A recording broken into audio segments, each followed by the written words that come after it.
LeBron James, during his Miami Heat tenure, is one of the very best basketball players we've ever seen in the history of the NBA. He was at his absolute apex while wearing that Miami Heat jersey from the year 2010 until 2014. Now, despite the villain tag that gets thrown at LeBron James for what he did that offseason going to Miami, don't let that cloud your judgment. LeBron, in that Miami Heat uniform, had arguably the very best peak we've ever seen in the history of the game. Now, with that being said, let's get into it. Batman, Batman, Batman, Batman, what? Batman, Batman, yeah. Batman, yeah. Batman, yeah. Batman, Batman, hey, Batman, Batman, what? Mr. Never use a gap, man. Yeah. Never turn like a Batman. Yo, what is really good? This is your boy, A1 Hoops, tapping into your notification box, and I'm back up in it with another video. Before we go ahead and get into that, make sure you guys follow me on all of these social media platforms and hit that subscribe button if you haven't, because you know I need it. Now, with that out of the way, we're going to be talking about my guy LeBron James during his Miami Heat days. How good was LeBron in a Miami Heat uniform? We are approximately 7 years removed since the last time we saw LeBron James play for the Miami Heat alongside Dwyane Wade. And when we talk about the greatest peaks in NBA history, we normally bring up Michael Jordan or Shaq. But in this video, I'm going to be breaking down LeBron James' Miami Heat days, and I'm going to show you guys just how special he was during that time period, especially on both ends of the basketball court. It's really crazy how quickly we've all forgotten just how sensational LeBron was during that time period. Now let's go ahead and take a look at the stats he was able to put up in a Miami uniform.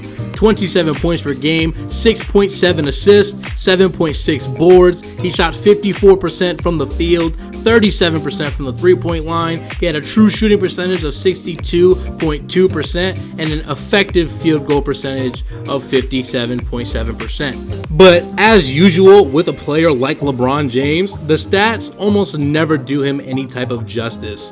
During his Miami Heat days, there was truly no real flaw in his game. Scoring, rebounding, defending, the playmaking. He had it all. He had the entire package. Now let's take a look at LeBron's value for the Miami Heat. During his stay from the year 2010 until 2014, LeBron James led the Miami Heat in all of these categories: minutes played, points per game, assists per game, PER, defensive win shares, offensive box plus minus, you name the stat, he led in it. Now, let's take a look at some of the impact stats, or what I like to call the on-off stats for LeBron during his time for the Miami Heat. With LeBron on the court and active, the Miami Heat had an offensive rating of 113.44. The moment he steps to the bench, they drop down to 103, which is absolutely terrible. The Heat had a defensive rating of 103 with LeBron on the court. With him off, it drops to 104. And the net rating with LeBron on the court was 10.10. You take him off and put him on the bench, and they drop down to negative 1.02. That's an 11-point swing, but why was LeBron so impactful? One of the answers is simply his playmaking, his ability to create for others. On this particular possession, LeBron James catches the rebound and fires off a full court pass to D Wade in transition for 2. On this next possession, LeBron James takes Paul George to the basket, he spins, he draws another defender, and that leaves Mario Chalmers open for 3. LeBron James with the excellent vision and IQ. Now next up, LeBron makes a simple but accurate overhead pass to D Wade, who's able to then turn and just simply lay the ball in. Now, another great example of LeBron's ability to pass and create for others is after this miss by KG, LeBron grabs the board, sprints in transition, and delivers a crisp no-look pass to Mario Chalmers for 3. Now, during LeBron's Miami Heat days, he was not super ball dominant. He would actually allow Wade and Mario Chalmers to bring the ball up. He wasn't super turnover heavy either. He had an assist to turnover ratio of about 2.0. Now, with that being said, let's just take a look at what LeBron was able to accomplish in a Miami Heat uniform. Now, yes, I'm going to use some accolades, but it's not a comparison or anything. These are just the things that he was able to accomplish. He's a 2-time champ, a 2-time MVP, 2-time Finals MVP, 4-time All-NBA selection, and 3-time All-Defensive selections. Moving on, we're going to be talking about LeBron James in the clutch. Now, thanks to a particular person, Skip Bayless, a lot of people believe that LeBron wasn't clutch during his Miami days. Let me go ahead and bring the facts and the footage. Game is tied at 99 apiece. LeBron isolated at the top of the key in the triple threat situation. He hits a jab step, he fakes the drive, he pulls up for a fadeaway jumper, and it is good to take the lead with 15 seconds on the clock. But I thought Bron don't take last second shots. Whatever. But maybe that's not good enough for you, and I bet it isn't. Let me go ahead and show you the stats so that way you know we not cap around here. This is LeBron's clutch profile. Final 5 minutes, score within 5 in the regular season. He attempted 331 shots, made 45.6% of those. Final 5 minutes, score within 5 for the playoffs. He shot 41% in that situation. In the fourth quarter of the regular seasons that he played for the Miami Heat, he shot 48.5% from the field. And in the playoffs, he shot 45.2% from the field in the fourth quarter. Now let's break down some clutch plays by LeBron. Down by 2 with 3 seconds remaining, LeBron sidesteps into a game-winning three-point jumper at the buzzer over Andre Iguodala. Now, seriously, the idea that LeBron isn't clutch, I'm guessing, comes from the 2011 NBA Finals. But at some point, you have to adjust your eyes and your information. And the fact of the matter is, LeBron is very, very clutch. So it's time for you to adjust your eyes and take the haterade out your cup. Now, next up, the Miami Heat are down by 1 in Game 1 against the Indiana Pacers. LeBron catches the ball near the three-point line. He turns, he drives, and he finishes at the basket for a buzzer-beater layup. Now, mind you, LeBron was being defended by Paul George, who's notorious for being one of the better defensive players in the league. Now, next up, we have Miami versus Boston. LeBron being defended by Jeff Green, who's playing him to drive, gives LeBron a little bit too much space, and the rest is history. LeBron hesitates, hits him with a mid-range jumper to take the lead with about 10 seconds remaining, and that's basically game, set, and match. Now, mind you, you wouldn't know any of this listening to someone like Skip Bayless, who's just a hater of LeBron. Now, next up, LeBron gets free off a screen, catches the ball at the top of the key. He gets a screen from Bosh. They clear out, and now LeBron is isolated at the top against Dwyane Jones. LeBron simply powers by him, drives to the basket, and finishes with the strong left-handed layup to go ahead and win the game. Now, speaking of finishing at the basket, let's go ahead and take a look at some numbers for LeBron when it comes to finishing at the rim. LeBron in 2011, first year in Miami, finished 74.4% of his shots at the basket. In 2012, it was 75.8, 2013, 77.6, and in 2014, he finished 79% of his shots at the basket. And the reason why he's so adept at finishing is simply because of his physique. Just look at how he hits Paul Pierce with an in-and-out dribble, powers to the basket, and still finishes the and one despite being held by Kevin Garnett, who's one of the best defenders in NBA history. LeBron, during his Miami days, was simply a monster. The man was 6'9", 270 pounds of pure muscle. Yeah, he ran like a gazelle in the open court. Take a look at how he just runs in transition to catch this lob off the glass from Dwyane Wade against the Los Angeles Lakers. This is one of the most iconic plays that these two have ever shared as teammates together on the court.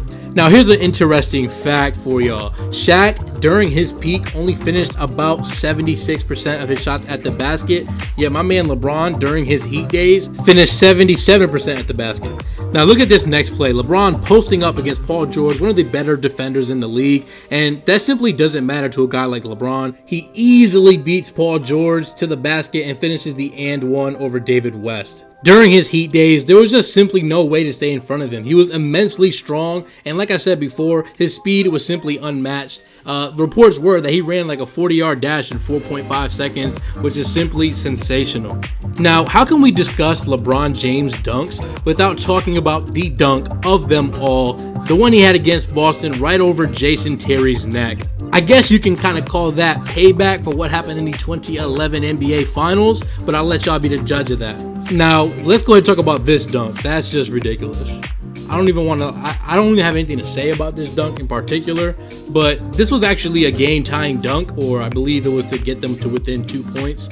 but that's just ridiculous. After a dunk like that, you pretty much gotta retire. That's pretty much your only move. I don't know why he's still in the league. But aside from dunking the ball, LeBron was actually a very gifted scorer at every level on the basketball court during his time in Miami. As I said before, he shot 77.1% at the rim, but he also shot 42.4% on all mid-range jump shots. He shot 58% from 2-point range, 37% from the 3-point line, which is a pretty decent amount above league average, and he had a 62.2% true shooting. Just look at this play here. LeBron stepped into a mid-range jump shot over Kevin Garnett, effortless. On this next possession, LeBron gets a screen from Joel Anthony. The defense isn't respecting his range. He pulls up for 3 and bottom of the net. Now here, Danny Granger actually is respecting LeBron's jump shot, but that doesn't matter. He simply jabs, fires a mid-range jump shot, and it's bottom of the net. Now next up, let's talk about the other end of the basketball court, because if y'all basketball fans, y'all know it's two sides to the game. That being defense. During his time in Miami, LeBron boasted a 1.9 defensive box plus minus, 2.3 steal percentage, 1.4 block percentage. He had a DAPM of 1.1 and 7.1 defensive win shares per 100 possessions. As I mentioned earlier, he made 3 first-team all-defensive selections, and not to mention the fact that for every single season he played for the Miami Heat, he finished top 10 in Defensive Player of the Year voting. Now, enough of all that nonsense, let's break down the film. LeBron is matched up against Rondo. He starts off by sagging off simply because Rondo is not a threat to score from the outside. He then pressures Rondo heavily, forcing him into a bad pass and a turnover. Now take a look at this recovery by LeBron. David West fires the ball to Rasul Butler in the corner for a corner 3, but my man Bron is there to go ahead and put a stop to that. He smothers him completely and forces him into a terrible shot. The defensive motor and tenacity that LeBron displayed on this possession is nothing short of extraordinary. Now next up, my guy LeBron is matched up against Paul Pierce. He doesn't take the screen from KG. LeBron stays committed and puts up a great shot contest. Now here's an example of some great one-on-one defense. Paul Pierce tries to isolate and take LeBron. LeBron doesn't fall for the fake. Paul Pierce picked up his dribble. He gets the ball back to try to reinitiate it, and there's pretty much nothing he can do. LeBron is all over him, forcing him into a terrible shot. We've gotten so used to the current LeBron that we just simply forget how much of a monster LeBron truly was defensively. During his peak, which was his Miami Heat days, he was simply one of the best wing defenders ever. Take a look at the versatility. He starts off this next possession on Tony Parker, cuts off the driving lanes. He switches on to Tim Duncan in the post. Tim Duncan then tries to score on LeBron James. He backs him in. He turns. He tries to get a shot up, but Bron smacks it away. Next up, here we have Bron matched up against Kevin Durant in a one-on-one isolation type situation. He tries to take LeBron with that famous crossover, but Bron is all over it, forcing Kevin Durant to pick up his dribble. Now here, Rudy Gay tries to back down LeBron James and get a fadeaway up, but Bron is all over it and blocks it. Next up, Kevin Durant, same thing. He tries to post up Bron, but Bron not having it, blocks it out the way. Here, Paul Pierce thinks he's beaten LeBron, but he hasn't. LeBron, displaying great recovery defense, goes ahead and smacks it out of his hand and creates that transition opportunity where he finishes at the basket for 2. Now, speaking of transition, let's talk about that transition defense. And you know I was about to start talking about the chase down blocks. Now, as I mentioned 1,000 times already, LeBron was in his absolute athletic peak during his Miami days, which enabled him to be not only super strong and big, but also extremely fast. And that is why he was able to come away with so many chase down blocks. I mean, if he was in transition with LeBron on the court, pass it out, pull up for 3, do something, because you really don't want to get your shot blocked by my man Bron in transition. That's embarrassing. You're going to be on ESPN for about a good month, or probably for the rest of his life, to be honest. But if we're going to discuss LeBron's defense in Miami, we can't really do that without talking about his most famous defensive play in a Miami uniform, which was his infamous block on Matt Bonner against the San Antonio Spurs in the NBA Finals. I mean, he really thought he was about to get a dunk on LeBron James. Like, you got to be crazy, man. But with that being said, LeBron James, during his Miami Heat days, was arguably the second best peak we've ever seen in NBA history. If I had to rank it, I would say it's only behind Michael Jordan. The playmaking, the scoring from all 3 levels, the elite defense, the clutch gene. It was all there, and he was at his athletic prime. It was just simply sensational to watch. It's been 7 years since we've seen him in a Miami Heat uniform, but I don't really think there's any doubt in my mind. He was at his very best during his Miami Heat days. Now, with that being said, that is the video. Hope you guys enjoyed it. Hope you learned something. Subscribe to my channel if you haven't. Follow me on all these social media platforms. And I'm out of here.